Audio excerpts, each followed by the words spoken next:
Coucou les vilains. Coucou les vilaines. On espère que vous allez bien et aujourd'hui on se retrouve pour la deuxième partie de notre point lecture de mars.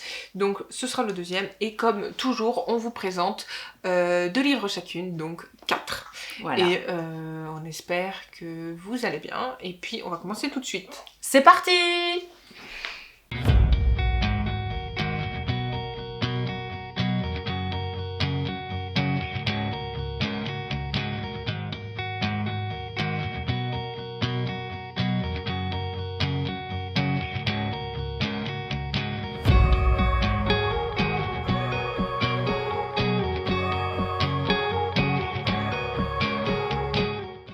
Donc moi je vais vous présenter un livre qui n'était pas du tout dans ma palle et qui n'était pas du tout prévu pour ce mois-ci, mais c'est un intrus. J'avoue que je n'ai pas pu y résister, surtout que j'ai entendu beaucoup de choses et puis d'ailleurs ma sœur qui l'a lu m'a dit qu'il était très bien, donc il fallait que je le lise, donc je l'ai calé entre deux et ce sera... Et oui, ça papote. Donc ça s'influence. Et donc ce sera Sorcery of Thorns de Margaret Rogerson aux éditions Big Bang. Donc oui, je l'ai lu et je l'ai adoré. Ma sœur avait raison, c'est une pépite et franchement j'ai très hâte de lire la suite en juin. Et franchement si vous êtes adepte de la fantasy, franchement foncez parce que franchement ce livre, même les descriptions, on s'y croit, hein, franchement on s'y croit dès le début. Ça y est, laisse tomber le prince Cardan. Non, pas du tout. Nathaniel, Non, je rigole. non mais franchement, Nathaniel il est super, j'adore sa magie, en plus sa magie elle est émeraude comme ils savent le dire, c'est magnifique, on se les imagine tellement bien et tout, même enfin bref, je veux pas trop m'étaler À là-dessus. tomber. Mais franchement, bon, Cardan, ça restera Cardan, voilà c'est tout, je suis désolée. Mais franchement ce livre, si vous êtes adepte, franchement lisez-le, moi j'ai adoré. Donc on suit Elisabeth qui vit et qui a été recueillie orpheline dans la grande bibliothèque d'Estive. Et attends, parce qu'il faut pas trop que j'en dise. Donc elle va être élevée par Irena, qui est la directrice de cette bibliothèque. Donc elle va vivre entre grimoire et gardien, forcément. Et son rêve dès le départ, c'est de devenir justement gardienne des livres. Et on va suivre sa quête ou pas. Voilà, je vais pas trop m'étaler là-dessus. Bon, elle va rencontrer Nathaniel, elle va rencontrer Silas, je vais pas vous dire qui sont ses persos, mais en tout cas, voilà. Donc, elle va être embarquée. Petite histoire aussi ouais. d'amour à l'intérieur, de greffer. Oui. Mais c'est pas l'essentiel, c'est surtout la fantaisie. C'est un peu l'essentiel quand même, on va pas se mentir, hein, c'est une romantaisie, on pourrait le dire hein, presque. D'accord. Sauf que c'est pas forcément trop centré dessus non plus, oui, parce qu'elle a quand même une quête. Que sur ça. Parce que justement, en fait, la directrice va mourir, il y a un livre qui va être... Enfin bref, je veux pas. Mais ça trop fait expliquer. du bien, il y avait un moment qu'on n'avait pas fait de fantaisie aussi. Il y a quand même un petit peu de trailer pour savoir pourquoi la directrice a été tuée. Ouais, genre, mais en fait c'est vraiment de la fantaisie hein, du coup. Hein. Mais franchement c'est bien tourné, on se rend compte de certaines choses, on nous raconte beaucoup, on nous explique beaucoup, et forcément bah ça. Il y a tous les ingrédients. Ouais, franchement, non mais pour une fantaisie c'est super bien tourné je trouve. C'est un peu comme Le Prince Cruel, tu vois. Donc t'attends le tome 2, genre, va sortir bientôt je crois. En juin. En juin et j'ai vraiment hâte de le lire. Franchement, c'est une petite pépite. Hein. J'en ai entendu que du bien et je n'en dirai que du bien. Voilà. Non mais franchement ouais, c'est franchement le côté magique tout ça. Moi je suis pas trop adepte de la fantaisie, j'ai du mal hein, franchement pour être honnête. Mais celle-ci, Le Prince Cruel et d'autres, franchement donc tu lui mets 5. Ouais, franchement je lui mets 5. Même la plume, tout ça, tout est fluide, tout est bien, tout franchement tout est bien imaginé. Je t'ai vu, tu l'as dévoré hein. Ah ouais, franchement j'ai mangé hein. Moins d'une semaine pour le lire, franchement je fais le chapeau à fond. Non mais franchement si vous aimez ça, moi j'ai adoré, je n'en dirai que du bien en fait, j'ai même pas envie de vous spoiler l'histoire ni de vous raconter vraiment l'histoire d'Elisabeth, franchement faut le lire en fait, vous aimez la fantaisie, lisez-le, voilà c'est tout c'est le conseil que j'ai envie de vous donner. Et avant que le deuxième sorte, puisque le deuxième sort non mais en plus tout est bien, même toutes les descriptions, franchement moi je suis pas trop adepte des descriptions non plus, mais franchement là ça passe de ouf tu vois, genre t'as qu'une envie c'est de savoir la suite, franchement non j'étais super bien. J'aurais bien continué comme ça, moi. Bientôt. Pourquoi pas. Donc moi, je vais vous présenter donc le prochain, c'est L'une d'elles, de Amélie Blanche. Alors, je vous le mettrai ici parce que je l'ai en numérique. Aux éditions Librinova. Aux éditions Librinova, tout à fait. Donc voilà, on les remercie de me l'avoir transmis parce que c'est une très très belle découverte, une très belle histoire. J'ai passé un très très bon moment avec et pour vous dire, de toute façon, quand on vous dit quoi, destin, amour, quête, et puis Island et Brocéliande, qu'est-ce que ça fait pour vous? Un combo. En tout cas, pour moi, ça le fait. Il y a tout ce que j'aime là-dedans. Donc, on va suivre une petite journaliste qui s'appelle, alors je vais vous le dire comme je le pense, hein, c'est Ailsa. C'est un nom un peu particulier, mais c'est un nom très joli, qui va être en quête sans s'en apercevoir au départ, parce que bon, elle part dans les Highlands pour son travail, pour faire des articles sur les coutumes, les us et coutumes d'Écosse, mais des us et coutumes anciennes. Donc, et de là va partir sa quête d'identité sur ses origines, parce qu'elle détient un objet qui va être la clé de ce début de découverte. Et là va s'enchevêtrer toute son histoire liée à d'autres femmes, puisque c'est 3 destins avec elle qui sont liés, et des destins qui vont vraiment être... comment je pourrais dire, c'est à la fois tendre, c'est beau, ça fait rêver, c'est imaginairement, on est transporté. En tout cas, moi, il y a un point qui m'a beaucoup plu, c'est un point qui rejoint d'ailleurs un peu les Outlanders, c'est que déjà ça se passe en Écosse, du côté des Highlands, et ça se passe aussi au point de vue des plantes. C'est-à-dire qu'on nous décrit... je dirais pas comme genre les sorcières, mais c'est vrai que tout ce qui est aspect médicinal, on nous le décrit formidablement bien. On nous décrit aussi certaines coutumes gaéliques. En fait, tout ça, c'est très intéressant et ça se marie très très bien avec l'histoire de Ailsa. Et donc on va découvrir les 2 autres femmes, hein, Bleuhen et puis Elvin. Et ces 2 femmes sont très très importantes pour elle. Et dans ces descriptions justement par rapport à tout ce qui est plantes médicinales et la vie de l'époque pour ces femmes qui avaient ce don, ce savoir, je dirais même, qu'on oublie de nos jours, bien malheureusement, parce que nous, il y a les médicaments. Voilà, il y a les médicaments, mais les médicaments, on sait que c'est quand même du chimique. Et c'est vrai qu'à travers ce livre-là, on se dit que c'est un petit peu dommage qu'on ne mette plus en avant ce métier, on pourrait dire soit d'herboristerie ou je ne sais plus, apothicaire, je crois aussi. Je sais pas si c'est bon. Il y a un petit oui. mélange de tout ça, et c'est vrai que ce savoir des plantes maintenant est réservé à des gens qui sont vraiment fans, qui sont intéressés, et c'est très restreint. Et c'est bien dommage parce que c'est vraiment un savoir qui est très très intéressant de savoir qu'est-ce qui nous entoure et qu'est-ce qui serait peut-être bon pour nous pour pallier justement à ces médicaments chimiques. En fait, c'est ce que moi je pense, hein, évidemment, c'est ma vision à moi de ce livre, et j'ai beaucoup aimé du coup les recherches qu'a fait Amélie Blanche là-dessus sur je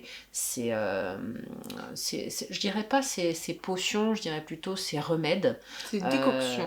Les décoctions aussi, mais ça c'est une façon de faire. Merde. Je dirais plutôt sur les remèdes.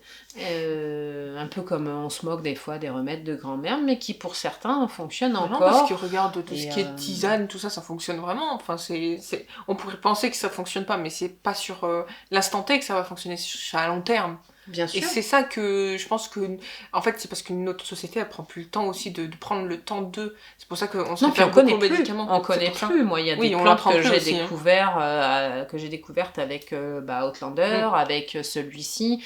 J'ai redécouvert la plante, par exemple, hein, pour la petite histoire, qui fait avorter les femmes à l'époque. Ça existait déjà. Bon, c'était pas garanti parce qu'à l'époque, on savait pas à quel mois on était de grossesse, et puis il y avait rien de clandestin aussi à l'époque. Nous, c'est plus précis, tu vois, aussi, on peut plus préciser si c'est 2 Ouais. semaines, 3 semaines, c'est très... voilà. Oui, mais c'est parce que, À voilà. l'époque, c'était très approximatif et on pouvait prendre la tisane, ça fonctionnait, on pouvait ne pas la prendre, enfin, on pouvait la prendre et ça fonctionnait pas. Il y avait une chance des fois sur 2, et puis si des fois, il y a sur l'être lui-même, ça fonctionne ou ça fonctionne pas. Mais c'est une très belle histoire, très riche, en découverte et en savoir justement de ce point de vue-là. Et il y a une autre chose qui m'a plu aussi dans ce livre, c'est d'aller des Highlands à Bros Island. Donc voilà. Oui, c'est tout ce que t'aimes en plus. Donc, oui, voilà, j'ai envie de je me dire, suis retrouvée à un c'était moment logique. donné à Brocéliande, donc voilà, c'est magique, c'est comme je disais tout à l'heure, on est dans la perpétuelle imagination des lieux. Et c'est fabuleux. Enfin, moi, j'ai passé un très très bon moment, ne serait-ce que par les paysages décrits. Et puis, sous fond de la quête à cette petite Ailsa, journaliste, qui va ressortir de cette histoire, mais complètement transformée et pleine d'elle-même quelque part, qui avait ce manque depuis de nombreuses années et qui faisait qu'elle avait ce petit mal-être. Et je trouve que c'est très... En fait, ce livre est très enrichissant. C'est vraiment ce qui ressort, c'est enrichissant sur beaucoup de points de vue. Et puis c'est une histoire de femme. Voilà, donc c'est encore mieux. C'est pas pour on faire... pourrait penser que c'est un peu à la mode les livres de femmes, mais en vrai c'est très intéressant parce que non, mais celui-là on a beaucoup été particulièrement. mis à l'écart, donc forcément ça nous intéresse beaucoup. Moi, Ada, il m'a intéressé de ouf. La stérilité, c'est quelque chose qu'on comprenait pas à l'époque et que des fois, encore aujourd'hui, enfin non, aujourd'hui non plus trop, mais même des fois on a encore du mal à savoir d'où ça vient, donc c'est vrai que c'est toujours très intéressant. Oui, puis là, on tout ça, nous tout ce explique qui se passait, vraiment. quoi. Il y a un autre petit point que je peux rajouter sans trop spoiler, parce que je préfère que vous puissiez le découvrir, parce que c'est vraiment un beau roman. Il y a aussi l'aspect du regard des autres. Il existe depuis très longtemps. Oui. Et à l'époque, ces femmes-là qui avaient ce savoir, C'était vu comme des sorcières. limite, elles étaient considérées comme des sorcières, finissaient sur le bûcher. Ouais, c'est ça. Donc c'est vraiment... alors que non. Non, elles avaient juste un certain savoir qui se transformait souvent de mère en fille et de fille en fille encore de nouveau, Oui, comme, ou alors avec de les grand-mère sages-femmes, ouais. avec sa petite fille, comme c'est le cas dans celui-ci. Et c'est vraiment des choses qui se transmettaient oralement, parce que rien ne s'écrivait. C'était faire avec la personne qui était, entre guillemets, votre maître d'apprentissage des plantes. Et puis le savoir oral, et un peu comme les contes et légendes, et franchement on est vraiment transporté dans ce livre, rien qu'à cause de ça, entre les paysages, le savoir de ces femmes, et puis la quête donc d'Ailsa sur ses origines. J'ai passé un merveilleux moment, je m'y croyais. Franchement, Amélie Blanche, elle m'a transportée dans ce livre. J'ai beaucoup beaucoup aimé. Je lui mets 5, c'est très bien écrit. Il y a de la recherche aussi bien sur comme je disais tout à l'heure, sur les us et coutumes gaéliques, ce que j'aime beaucoup, et puis sur les fameuses plantes. Donc moi ensuite je vais vous présenter, je vais vous parler plutôt de Dents de dinosaures de Michel Crichton aux éditions L'Archipel. Qu'est-ce que t'as dit, Michel? Non, c'est Michael. Ouais, mais oui, moi je me suis trompée. Donc c'est l'auteur de Jurassic Park, et justement vous en doutez, cette histoire est aussi sur les dinosaures. Donc on va suivre William Johnson dans le Far West. C'est l'époque du Far West. Oui, forcément, je suis très dans le Far West.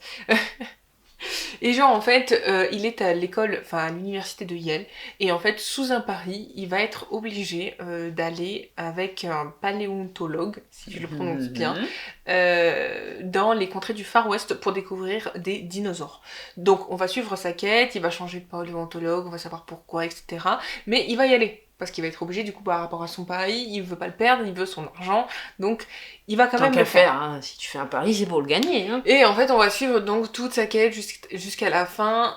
On va même suivre au moment où il va se passer quelque chose par rapport aux fossiles qu'il va trouver, etc. Il va se passer une mésaventure en plein milieu qui va le contraindre à garder ses os, il va s'encombrer de ses os en fait, parce qu'il va vouloir les ramener jusqu'au bout de sa quête d'une certaine façon. Et puis il faut pas se les faire voler. C'est ça. Surtout si c'est quelque chose d'extraordinaire. Surtout qu'à l'époque, on le savait qu'il y avait à l'époque surtout les tribus indiennes, amérindiennes, merci, qui se baladaient. Donc il y a celles qui sont plus ou moins gentilles et celles qui détruisent tout sur son passage.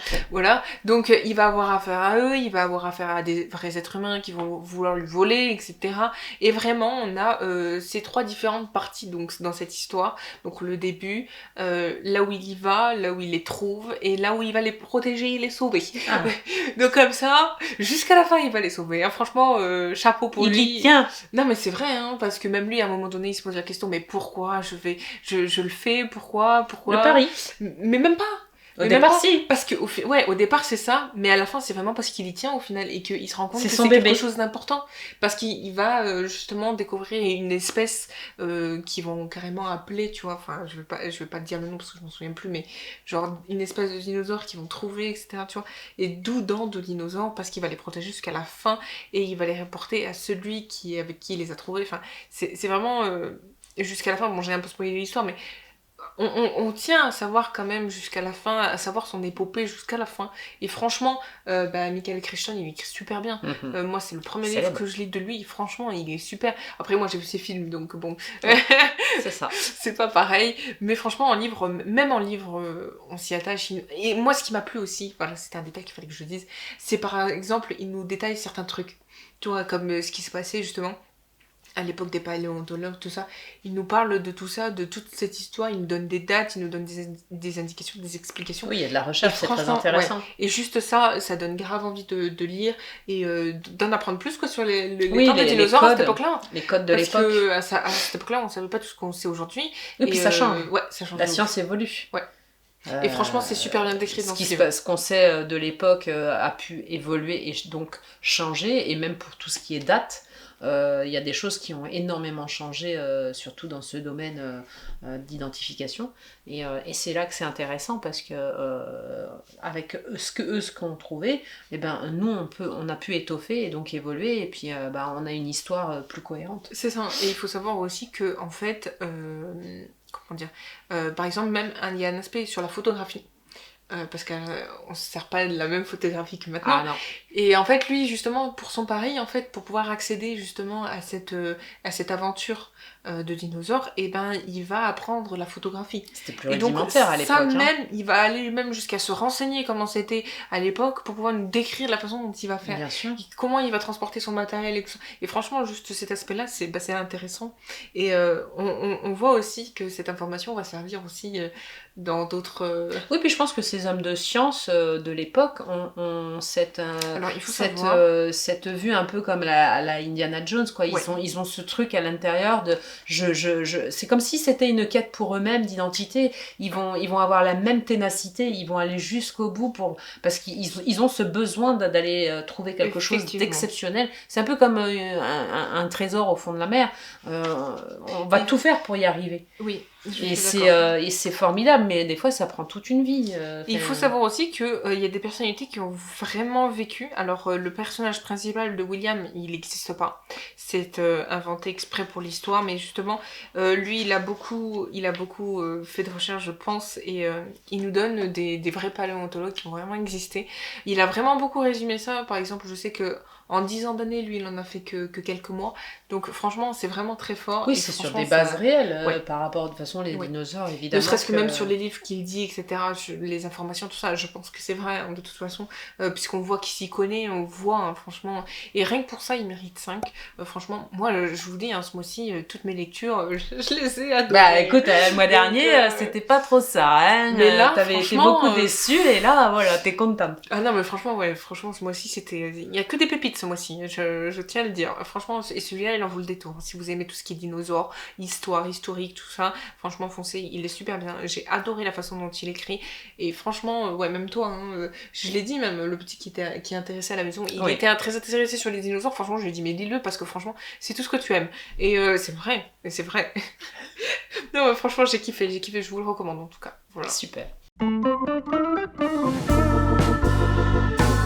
Et moi, pour le suivant, et le dernier, Je vous le mets ici puisque je l'ai en numérique. Hein. Il m'a été donné par les éditions de l'Archipel aussi. Donc voilà, j'ai lu beaucoup de numérique là, et bobo aux yeux. Hein. Mais bon, c'est toujours agréable de recevoir des chouettes bouquins. Donc c'est un livre de Christelle Duchamp ou Ducamp, je sais pas trop comment on le dit. C'est L'île des souvenirs, le dernier qui est paru là, ces derniers temps. Alors j'avoue, j'ai plusieurs petites choses à vous dire à propos de celui-ci et en référence avec l'autre précédemment que j'ai lu. Donc pour Délivrez-nous du mal, j'ai beaucoup aimé l'intrigue et il y a eu moins de longueur. J'ai aimé le dénouement. Dans celui-ci, j'ai beaucoup aimé l'intrigue, c'est un formidable trailer. D'ailleurs, il est des fois même à rendre complètement zinzin. Hein, pour ne pas dire un peu rendre fou. Ça nous fait tournicoter, comme on pourrait dire. Mais vraiment, hein, l'intrigue est vraiment très très bien faite. Elle écrit formidablement bien. Il y a juste eu quelques petites longueurs, parfois des longueurs un peu en plus sur des descriptions psychologiques de chacun, mais c'était nécessaire, je le sais, à la description des personnages. Mais parfois, ça m'a un petit peu embêtée quand même par rapport au dynamisme que j'avais déjà d'entrée dans les premières pages et surtout au dénouement. Le dénouement, il est formidable. On va suivre Delphine, une jeune fille bien sous tout rapport, on va dire, élevée par des parents un petit peu bourgeois, un petit peu ci, un petit peu ça. Donc elle est vraiment dans des codes un peu bien, comme j'ai dit, sous tout rapport. Et malheureusement, à un moment donné, ça va dévier. Elle va se retrouver donc dans une école ou une université, je ne sais plus trop. Et là, va commencer un peu les dérives. Elle va beaucoup sortir, beaucoup aller en boîte de nuit, boire, oui. Etc. Enfin, beaucoup d'excès. Et l'intrigue commence à partir de là, et le trailer aussi, et donc il y a donc ces descriptions des protagonistes et le dénouement. Moi, c'est surtout du dénouement que j'ai envie de vous parler mais sans rien vous dire évidemment, je ne vous dirai rien. C'est un dénouement auquel je ne m'attendais pas. Je crois que c'est une première. Enfin, c'est le trailer qui va m'avoir surprise. Je pense qu'on peut dire que Christelle nous manipule, nous-mêmes, lecteurs. Il faut vraiment que vous le lisiez, rien que pour le dénouement. C'est une manipulation d'un bout à l'autre, on ne s'y attend pas. Et j'ai eu la curiosité d'aller voir certains avis comme moi, et il se retrouve qu'on a le même avis là-dessus, c'est qu'on nous a un peu manipulés. Alors c'est très jouissif, je sais pas si c'est le bon mot à employer sur YouTube, mais c'est le mot qui convient. C'est genre c'est un peu comme si cette manipulation, en fait, ça te plaît au final. Oui, voilà, parce que en fait, tu t'y attends tellement pas que tu te dis mais c'est foutu de nous, tu vois. Mais en bien. Mais en bien. En bien, parce que au départ, tu te dis non, c'est pas possible. Elle s'est carrément fichue de nous. Et au final, tu te dis mais c'est génialissime. Cette écriture-là est génialissime. Rien que pour ça, rien que pour le dénouement, c'est génialissime. Parce qu'elle a réussi justement à nous retourner le cerveau. Parce qu'au bout d'un moment, on pense savoir et avoir la vérité. Et en fait, au final, non. Non, on nous retourne carrément le truc et là on a le dénouement et vraiment on se dit non c'est pas possible, on s'est fichu de nous, on nous a manipulés d'un bout à l'autre et c'est vrai puisque les personnages du dénouement sont là depuis le début. Mais je peux pas vous dire parce que ce serait dommage que je vous spoil. Après, tu vas spoiler en disant que ça, ils sont là depuis le début. Oui, non, je peux vraiment pas vous en dire plus sur ce livre à part ce que je vous dis parce que ce serait vraiment dommage de casser ce récit, cette histoire. En fait. Non, puis cette surprise. Ouais. Surtout la surprise comme moi ou comme d'autres lecteurs, comme je vous ai dit tout à l'heure, j'ai eu la curiosité d'aller voir s'ils avaient le même avis que moi, et ils ont le même. Et j'avoue que ce serait vous casser le game, quoi, quelque part, de vous dire les choses. Et donc, je vais en rester là pour ce livre. C'est un très bon roman, un très bon trailer. Vous pouvez foncer. Il y a juste, comme je vous dis, moi, des petites choses qui m'ont gêné par rapport à des petites longueurs, mais c'est pas bien méchant au livre. Moi, ça m'a gêné, c'est personnel. Mais sinon, voilà, j'ai été ravie de lire cette histoire et vraiment avec un gros rebondissement. Ah, je lui mets 5 parce que c'est très bien écrit. Il y a beaucoup de recherches sur les aspects psychologiques des personnes. Donc il y a un très gros travail. Elle a fait des références même à Freud. Faire des références à Freud, c'est pas évident du Non, tout. c'est pas facile. Donc c'est un très beau travail d'écriture. Donc GG à elle, hein, comme on dit. Hein. Non, c'est vraiment très bien. Je lui mets 5 pour beaucoup de choses. Il y a juste, je vous dis, les petites longueurs au risque de me répéter, mais ça c'est propre à moi. Oui, c'est personnel. Voilà, ça m'a des fois un petit peu cassé le rythme et le dynamisme que moi j'avais envie d'avoir, moi. Mais sinon, c'est une très belle lecture. Et franchement, à la fin, c'est waouh. Donc cette vidéo est maintenant terminée, mais il nous restera quand même encore un point lecture de mars à vous faire. Parce que effectivement, nous avons quand même beaucoup lu ce mois-ci, et je pense que le prochain point lecture sera un peu plus long que ces 2 derniers. Oui, parce que moi j'ai des BD à vous inclure voilà, à l'intérieur, et c'est des jolies lectures aussi. Mais on essaie quand même de toujours essayer de vous donner envie de lire les livres qu'on a lus, parce que c'est vrai que ce mois-ci, personnellement, moi, toutes mes lectures m'ont plu, et franchement, ouais, c'est... Bah, on essaye de vous le partager. Ouais, c'est ça, et franchement, ouais, c'était plutôt cool, et puis on espère que cette vidéo vous aura plu. N'hésitez pas à liker, commenter, partager, et abonnez-vous à notre chaîne YouTube, activez la cloche. On a dit ensemble. Et surtout, on espère que vous passerez une bonne semaine, que vous avez prenez bien soin de vous, et que vous lisez bien, en tout cas bonne lecture. Et puis nous on continue sur notre lancée du coup, hein, et puis on y va, hein, c'est parti. Voilà, à la prochaine, bye bye. Bisous.